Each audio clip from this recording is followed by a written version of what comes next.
کسی میں کوئی عیب نہ پایا جائے تو بیان کرنا وہ غیبت نہیں، وہ تو بہتان ہے۔ غیبت کی تفصیل یہ ہے، تشریح یہ ہے، غیبت کی تعریف یہ ہے کہ کسی میں کوئی عیب پایا جاتا تھا، آپ نے وہ اس کی غیر موجودگی میں ڈسکس کیا تو اس کا نام غیبت ہے۔ وہ عیب تھا، آپ سچ ہی بول رہے تھے، آپ ٹھیک کہہ رہے تھے، وہ عیب واقعی تھا، اور اسلام اس کو پسند نہیں کرتا۔ اسلام کہتا ہے کہ اگر تو سمجھتا تھا یہ عیب ہے تو جا کے اس کی تبلیغ کر، اس کو بتا، اس کو کہہ میاں یہ غلطی چھوڑ دے، تو نے ڈسکس کیوں کیا؟ آپ کسی شخص کے پاس بیٹھیں اور کسی دوسرے آدمی کی تعریف کریں، آپ کہیں کہ بڑا اچھا ہے، بڑا بامروت ہے، مہمان نواز ہے، با اخلاق ہے، وعدے کو وفا کرنے والا ہے، دیانتدار ہے، سچ بولتا ہے، آپ تعریفیں کریں۔ آپ کسی کے سامنے تعریف کریں گے نا تو بندہ کہے گا یار کسی دن ملاقات تو کرا، اور جب وہ ملے گا تو اس کی آنکھوں کے اندر ایک خاص کشش ہوگی، پیار ہوگا، ملنے کو جی چاہے گا، ایک خاص راحت ہوگی۔ یہ کب ہوگا؟ جب آپ نے کسی کی تعریف کر دی۔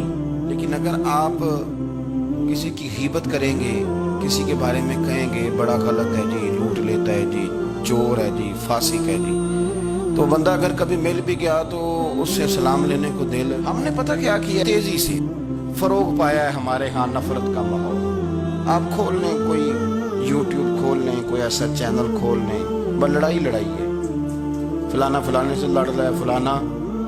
مذہبی لوگوں کی میں منت کرتا ہوں کہ خدا را دین کو اس طرح کا ماحول تو نہ آپ دیں کہ لوگ کہیں کہ ان میں کوئی شے طے ہی نہیں، فلانا فلانے کا جواب دے رہا ہے، فلانا فلانے کا بازاری زبان استعمال کی جا رہی ہے۔ اور ٹھیک ہے، مسلمات جو طے تھے لوگوں نے تو ان کو بھی چھیڑنا شروع کر دیا، اور تضحیق کی جاتی ہے، لفظ اس طرح کے اختیار کیے جاتے ہیں جو ویسے ہی وزادار آدمی بولنا پسند نہیں کرتا۔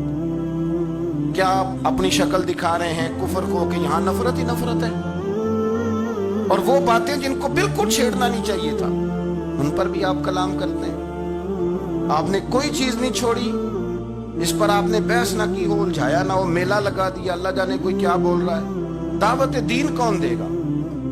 پیغام حق کون سنائے گا؟ فلانا فلانے کا جواب دے رہا ہے، پھر وہ دوسرے کا جواب دے رہا ہے، تیسرا تیسرے پہ تبصرہ کر رہا ہے، چوتھا پانچویں پہ تبصرہ کر رہا ہے۔ یہ کب تک بات ایسے چلی؟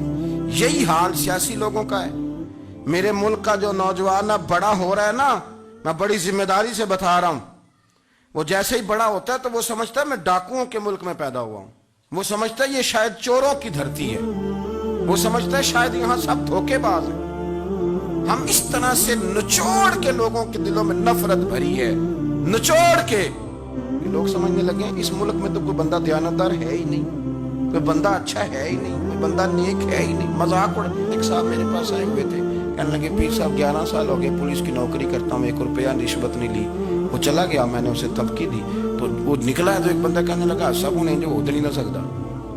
میں نے کہا یار تو منشی ہے اللہ کی رحمت کا، یہ میرے رسول اللہ کا دین ہے اور قیامت تک لوگ اس پر عمل کریں گے۔ اس نے 11 سال کا ہے، وہ 40 سال بھی کہتا تو میں ماننے کو تیار ہوں۔ کیوں کچھی باتیں کرتے ہیں؟ آپ نے تو تباہی کر دی، کوئی بندہ ٹھیک نہیں بچا۔ ایسے میلہ لگا ہوا ہے، اس دھرتی کو آپ برا کہتے ہیں، اس کو چوروں کی اور ڈکیت کی اور فراڈ لوگوں کی آپ دھرتی کہتے ہیں۔ یہ وہ دھرتی ہے جس نے داتا گنج بخش علی حجویری جیسے لوگ رکھے ہوئے ہیں، یہ وہ دھرتی ہے جہاں بابا فرید جیسے لوگ بستے ہیں۔ کیا بات کرتے ہیں صاحب؟ یہ اتنے بزرگ ترین لوگ یہاں بستے ہیں اور آپ کیا بات کرتے ہیں؟ دیکھیں، میں بالکل ہی غیر سیاسی اور غیر جانبدار رہتا ہوں ملکی معاملات میں، لیکن جس شخص نے پاکستان کو ایٹمی قوت بنانے کے لیے، اب تو بڑی عمارت ہو گئی ہے، غربت میں جس بندے نے کام شروع کیا تھا کہ ایٹمی طاقت بن جائے، اس نے کوئی کام کیا کہ نہیں کیا؟ آپ کو پاورفل بنایا کہ نہیں بنایا؟ کبھی تبصرہ ہوتا ہے اس پر بھی؟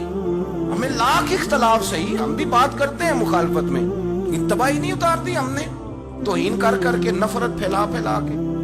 اس سے پہلے جو حکومت گئی، ایسا نہیں ہے کہ انہوں نے کوئی کام بھی ایسا نہیں جو اچھا نہ کیا ہو، ایسا نہیں ہے۔ میں ملک بھر میں سفر کرتا رہتا ہوں، میں دیکھتا ہوں بہت ساری جگہیں ایسی ہیں، بہت سارے دیہات ایسے ہیں جس میں بڑے بڑے شاندار روڈ بنائے گئے، کام کیا گیا۔ ان کی 99 خامیاں اپنی جگہ پر، خوبی کا بھی تو ذکر کریں۔